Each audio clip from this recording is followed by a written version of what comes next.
Amaliyah ini amun pian amalakan bersanad kepada Fudail bin Iyad.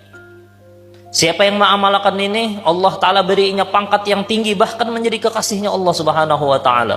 Napa amaliyahnya? Fudail bin Iyad itu rancak disambati orang, amunnya pian disambati orang, amunnya pian diremehkan orang, amun pian kada dihormati orang, amun pian kada diherani orang. Bahkan ada orang yang menjatuhkan derajat kemanusiaan pian. Amaliyahnya nyaman aja nah. Napa? Allahumma in kana shadikan. Ya Allah, jakanya inya bujur yang inya sambat, faghfirli, ampuni dosa ulun ya Allah.